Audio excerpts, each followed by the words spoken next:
Hola y bienvenidos a un nuevo video.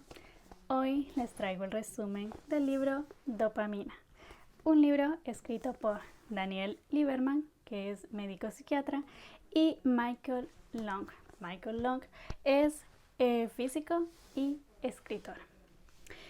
La dopamina es ese neurotransmisor que se encarga de enviar mensajes desde las neuronas que lo producen hacia otras células. En este resumen vamos a ver cómo afecta la dopamina en el amor, qué papel tiene la dopamina en el amor, qué papel tiene la dopamina en la política, en las drogas, o sea, en las adicciones, qué papel tiene la dopamina en la locura y en la creatividad, qué papel tiene la dopamina en el dominio. Para empezar, para entender un poquito más de la dopamina, vamos a hacer un ejemplo. Imaginemos, mira hacia arriba. ¿Qué es lo que ves? Puede ser una lámpara, puede ser el techo, puede ser quizá el cielo, depende de dónde estés. Ahora mira hacia abajo. ¿Qué está a tu alcance? Puede ser una mesa, puede ser todo lo que está encima de una mesa, todo eso que está a tu alcance. ¿Qué tienen en común esas cosas que están a nuestro alcance? Que no es necesario hacer ningún esfuerzo para poder conseguirlas. Esas cosas que están a nuestro alcance están controladas o son, digamos, esos neurotransmisores del aquí y el ahora, que son la oxitocina, la serotonina y también las endorfinas. Esas cosas que están arriba, que no podemos tocar y que lo que tienen en común es que es necesario hacer un gran esfuerzo para alcanzarlos, digamos que están controlados o están dirigidos por la dopamina. Entonces la dopamina es esa molécula que nos hace hacer un gran esfuerzo para lograr lo que queremos, sea extender la mano para alcanzar eso que está arriba o planear un viaje a la luna.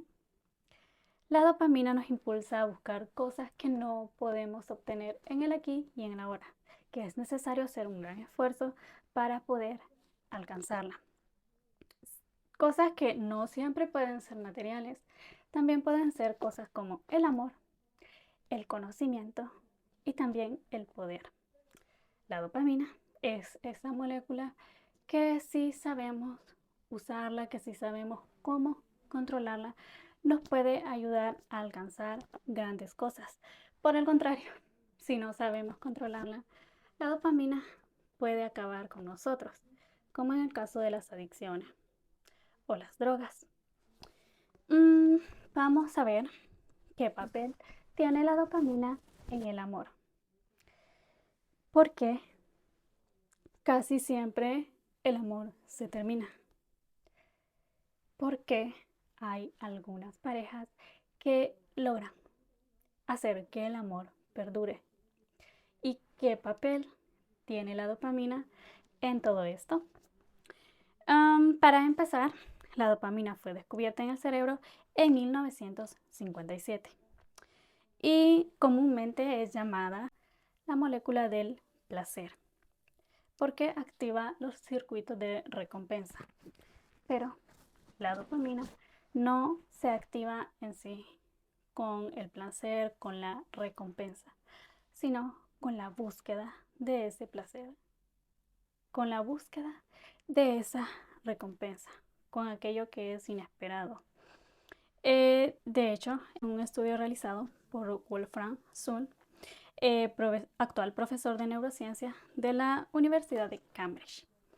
Para este estudio, Wolfram implantó electrodos en las zonas cerebrales de unos macacos. Después, para iniciar con el experimento, con el estudio, necesitó 2 luces y 2 cajas. Al principio del experimento, solo utilizó las cajas. Les puso comida en las cajas. Cuando los macacos encontraron la comida, automáticamente se disparó la dopamina en ellos. Luego empezó a usar las luces. Encendía las luces y las luces indicaban que en una de las cajas había comida. Los macacos no sabían en cuál de las 2 cajas se encontraba la comida. Cuando ellos acertaban y encontraban la comida, se activaba la dopamina, se disparaba la dopamina en ellos. Pero al cabo de varios intentos, al cabo de tantas veces hacerlo, los macacos fueron captando las señales. Y cuando se encendían las luces, ellos ya sabían dónde exactamente se encontraba la comida. Entonces, fue aquí donde la dopamina dejó de activarse con la comida. La dopamina en su cerebro ya no se disparó cuando encontraban la comida, sino cuando se encendían las luces.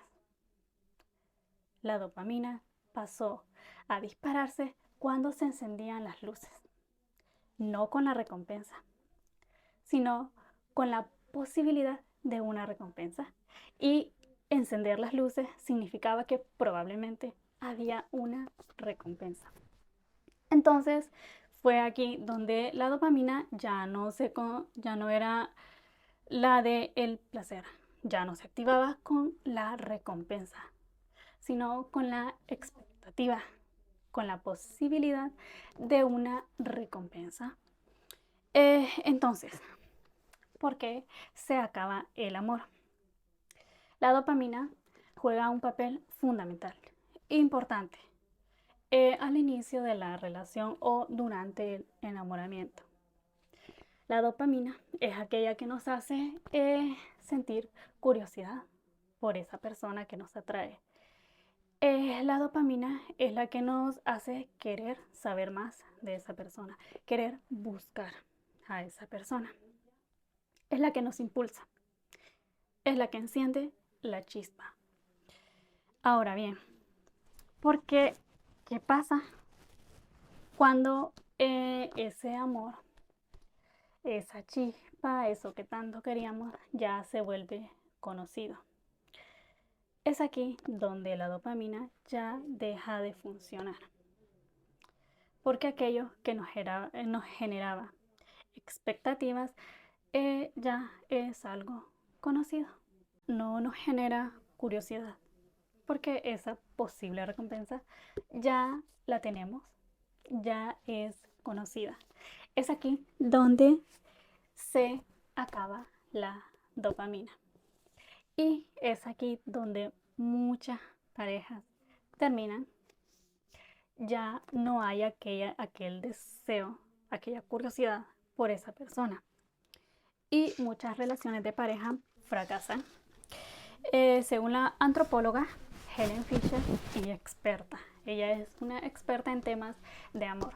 Según ella, esta etapa del enamoramiento, que es una etapa donde hay muchísima dopamina, dura alrededor de 12 a 18 meses.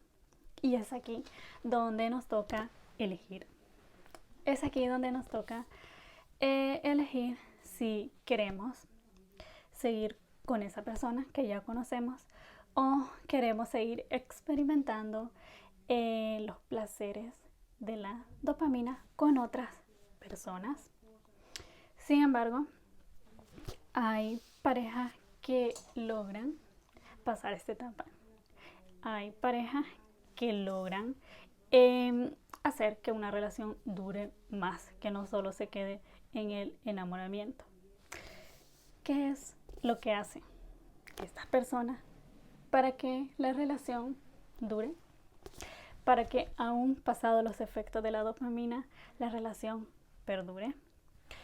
Estas personas usan lo que son los neurotransmisores del aquí y ahora.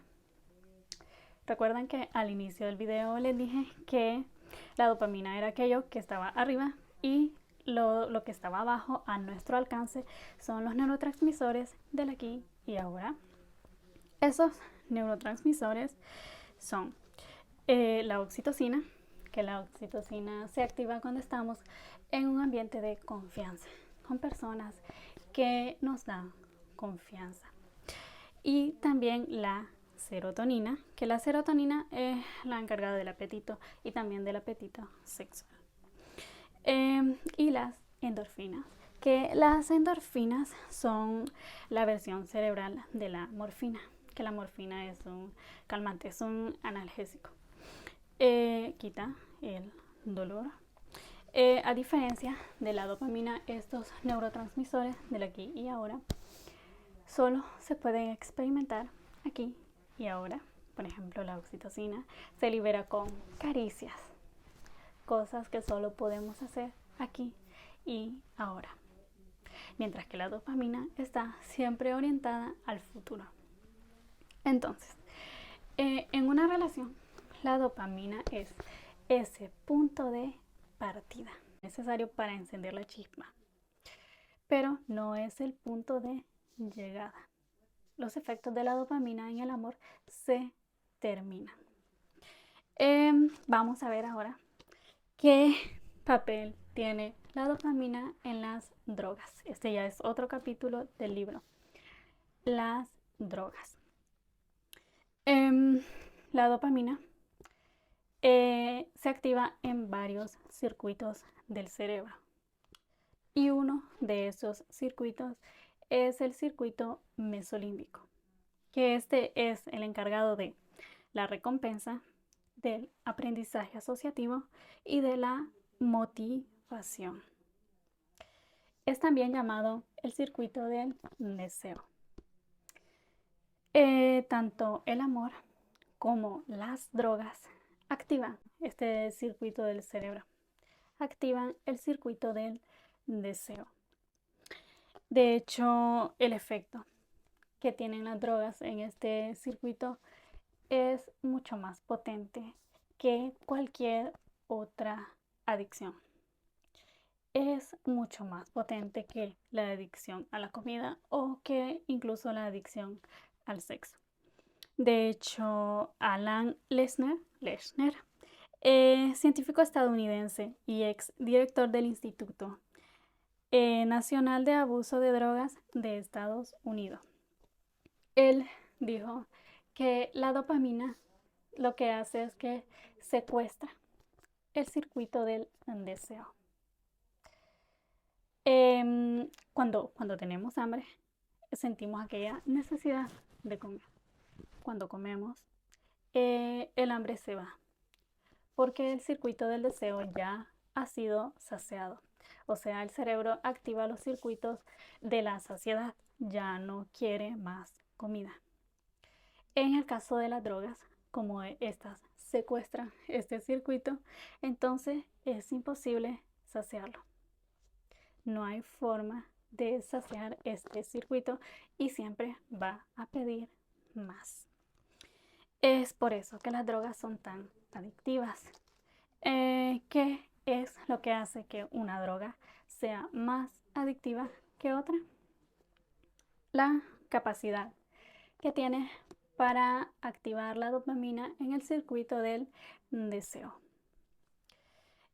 Por ejemplo, en el caso del crack, es una droga que es mucho más adictiva porque se consume primero fumando. Entonces llega al cuerpo a través de los pulmones y es mucho más fácil llegar al cerebro. Aparte de eso, comienza a hacer efecto alrededor de 10 segundos. En 10 segundos empieza a hacer efecto. Entonces, por eso es muchísimo más adictiva. Aparte de eso, cuando una persona consume demasiada droga, desarrollan tolerancia. Entonces, cada vez necesitan dosis muchísimo más altas para poder sentir los efectos que sintieron al principio. La dopamina en el circuito del deseo no solo nos hace ser adictos a las drogas, sino también a otras cosas como la pornografía, o sea, ver contenido sexual nos produce grandes dosis de dopamina, grandes subidones de dopamina. También adicción a los juegos. Los juegos casi siempre tienen recompensa y que estas recompensas a veces son inesperadas. A veces no sabemos qué es lo que nos van a dar. A veces no sabemos ni cuándo van a aparecer las recompensas. Y esto, por supuesto, da grandes subidones de dopamina. Por eso es que nos volvemos adictivos, nos enganchamos a estas pequeñas adicciones y grandes adicciones también. Ahora bien, ¿cómo se logra salir de las adicciones? ¿Qué es eso que es tan potente como la dopamina o más potente que la dopamina para lograr salir de una adicción? La misma dopamina. Sí, la misma dopamina es la única que le hace frente a la dopamina para poder salir de una adicción. Solo que es una dopamina que no está orientada al circuito del deseo, sino a otro circuito del cerebro. Ya les dije que la dopamina se activa en varios circuitos del cerebro y que uno de ellos era el circuito del deseo, que es el circuito mesolímbico. Pero la dopamina del control, que es esa dopamina que nos hace ser extraordinarios. Esta dopamina se activa en otro circuito del cerebro, que es el circuito mesocortical. Este circuito es el encargado de el control cognitivo, de la toma de decisiones y también de la regulación emocional. De hecho, este circuito afecta a la corteza prefrontal, que es la encargada de la toma de decisiones. Por eso se le llama el circuito del control. Esto nos lleva ya a otro capítulo del libro, que es el capítulo del dominio. ¿Cómo es posible que el cerebro sea capaz de hacer esto? De hacer que la misma sustancia, la misma dopamina, sea capaz de hacer dos cosas diferentes. Veámoslo con un ejemplo. Las personas aprendemos mejor con ejemplos. Al menos yo aprendo mejor con ejemplos. Entonces, así como un coche tiene un acelerador, que sería la dopamina del deseo, que es aquella que siempre quiere más, que no se puede controlar, es esa dopamina que siempre desea más. El cerebro también tiene un freno, que sería la dopamina del control. Esta dopamina nos hace tomar buenas decisiones. Esta dopamina nos hace ser mucho más calculadores y mucho más razonables. La dopamina siempre está orientada al futuro. Entonces, la dopamina del control, que está orientada al futuro, nos ayuda a visualizar, a imaginar un futuro de forma razonable. Nos hace también tener el control y ser capaces de planificar mejor nuestro futuro. Nos hace imaginar muchísimo. Por ejemplo, la dopamina, un ejemplo más, la dopamina del deseo es como el niño que va sentado en el asiento trasero del coche.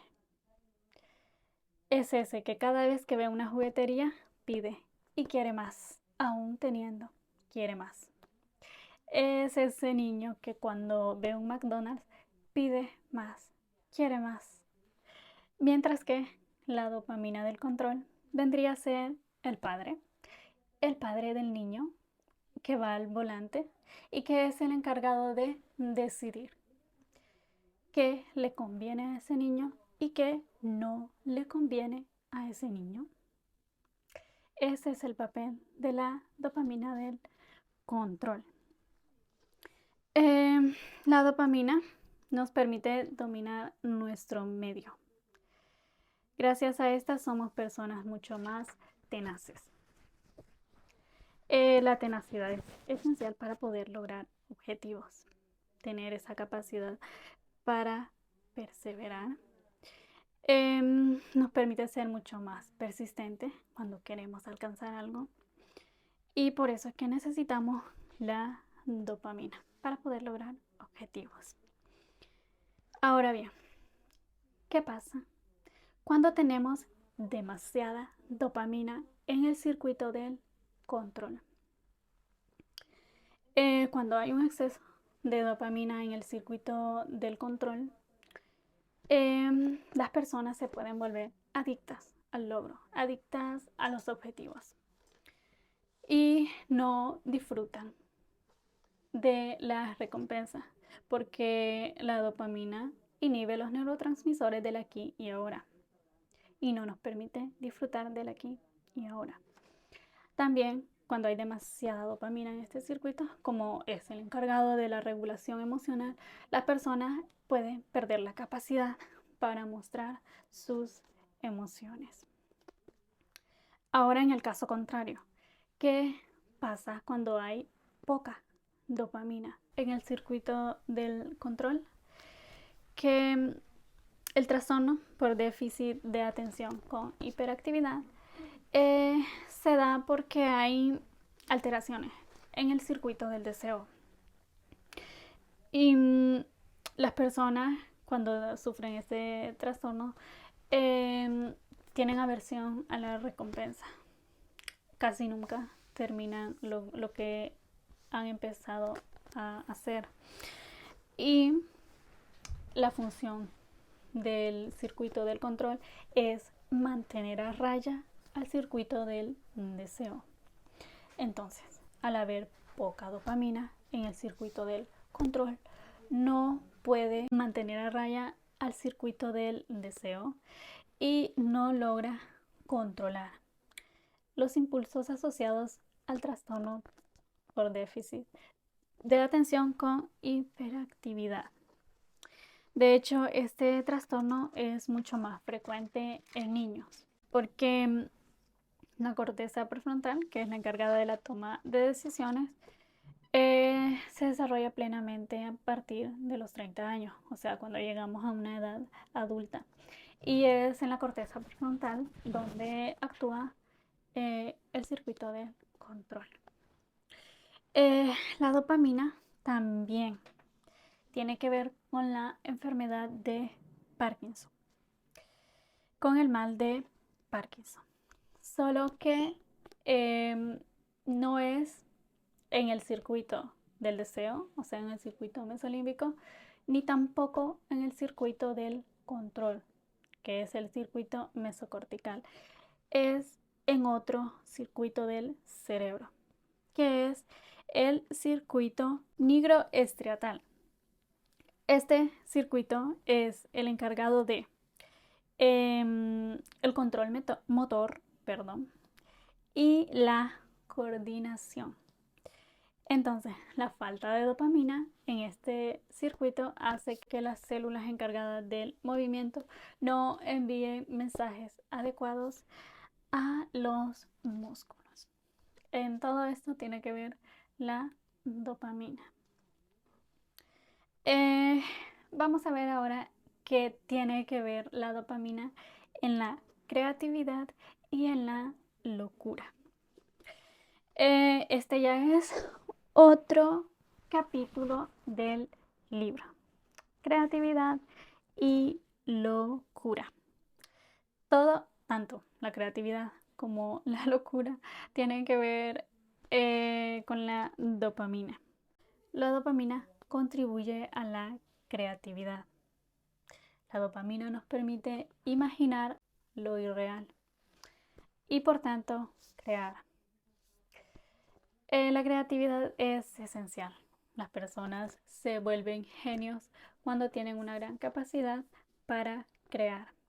De hecho, algunas personas que han tomado medicamentos dopaminérgicos para la enfermedad de Parkinson se vuelven más creativas. ¿Qué pasa cuando tenemos un cerebro demasiado dopaminérgico? Que podemos pasar de la creatividad a la locura. Esa capacidad para imaginar lo irreal pasa los límites y podemos correr el riesgo de sufrir alucinaciones, delirios, que son síntomas comunes de la esquizofrenia. Esta hipótesis de que demasiada dopamina nos podía llevar a la locura surge en los años 50, porque surgen dos hechos.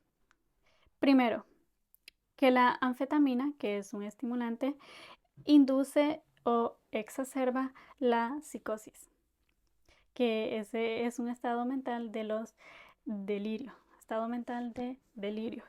Y segundo, que la cloropromacina, que se usa para bloquear la dopamina, son eficaces para el tratamiento de la esquizofrenia. Entonces, una dosis alta de psicoestimulantes como la cocaína o la anfetamina producen delirios. Y los medicamentos que se usan para el tratamiento de la esquizofrenia disminuyen la dopamina. Si analizamos el caso de los grandes genios, de personas que han hecho cosas impresionantes, nos damos cuenta que tener un cerebro dopaminérgico les ha dado grandes ideas, pero también les ha traído problemas. Un gran ejemplo es el de John Nash. John Nash, de hecho creo que hay una película en Netflix de él. Era un brillante matemático. De hecho recibió un premio Nobel, pero sufría esquizofrenia. Su cerebro tan brillante lo llevó también a padecer esquizofrenia. También Isaac Newton, además de sus grandes logros, sufría tendencias psicóticas. Y también Albert Einstein. Sus altos niveles de dopamina contribuyeron a que él desarrollara o creara la teoría de la relatividad, pero también lo llevaba a tener demasiadas aventuras amorosas y le costaba relacionarse bien con los demás, porque tener demasiada dopamina inhibe los neurotransmisores del aquí y ahora. Por ejemplo, la oxitocina es esencial en nuestras relaciones sociales. Vamos a pasar a otro capítulo del libro, que es el de la política. Resumí muy poco en este capítulo. Honestamente no comprendo muy bien lo de la política, o al menos no lo manejo muy bien, pero les traje un pequeño resumen, o más bien un estudio realizado.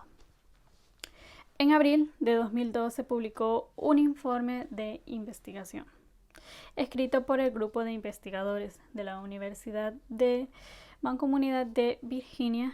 En este informe estudiaron la relación entre las creencias políticas y los rasgos de personalidad. Investigaron y estudiaron los rasgos de personalidad de los conservadores y de los liberales.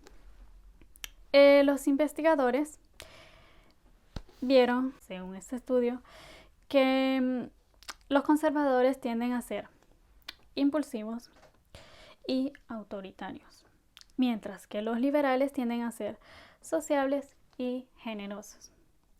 Pero en enero del 2016 se publicó otro informe, o sea, corrigieron este informe porque los datos eran al contrario, o sea, era al revés. Según la nueva información, eran los liberales quienes eran prácticos, impulsivos y tenaces, y los conservadores eran los más altruistas, los más empáticos y sociables.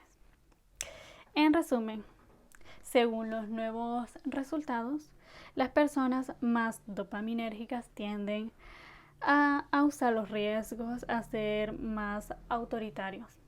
Y estas son características comunes de las personas liberales. Son solo estudios. Voy a pasar a otro capítulo del libro, que es el del progreso. ¿Qué papel tiene la dopamina en el progreso? Investigaciones en ratones muestran que los fármacos utilizados para estimular la dopamina en los ratones aumentaban la conducta exploradora y la búsqueda de lo novedoso en los ratones. Entonces, es probable que un cerebro dopaminérgico sea mucho más explorador y que busque siempre lo novedoso. De hecho, en Estados Unidos, donde una gran parte de su población es migrante y también gran parte de su población es emprendedora, visionaria. Y de hecho, según una investigación publicada por el Instituto de Investigación de la Inmigración de Estados Unidos, entre los años 1901 y 2013 en Estados Unidos, recibió el 42% de todos los premios Nobel, y el mayor porcentaje de estos premios eran para personas migrantes. Entonces, la dopamina puede que impulse la conducta exploradora, migrar y, por supuesto, la búsqueda del progreso y la innovación, el avance. Voy a culminar ya con el último capítulo del libro, que es el de la armonía. En este último capítulo, sus autores nos hablan de mantener un equilibrio. Para lograr una felicidad debemos mantener un equilibrio entre la dopamina y los neurotransmisores del aquí y ahora. Aprovechar las recompensas que nos ofrece la dopamina. Como siempre está orientada al futuro, aprovechar para planificar un futuro razonable. Y también debemos usar los neurotransmisores del aquí y ahora para que podamos disfrutar de las experiencias del ahora. Es necesario, para mantener una felicidad, aprovechar y mantener un equilibrio entre estos dos, y mantener un equilibrio entre la dopamina y los neurotransmisores del aquí y ahora. Con esto ya culmino el resumen de este libro, que es muy interesante. Quizá este resumen es básicamente lo que yo vi más importante, pero el libro tiene muchísimas cosas que son importantes. Para terminar, gracias por llegar hasta el final del video. No olvides suscribirte al canal y nos vemos en un próximo video.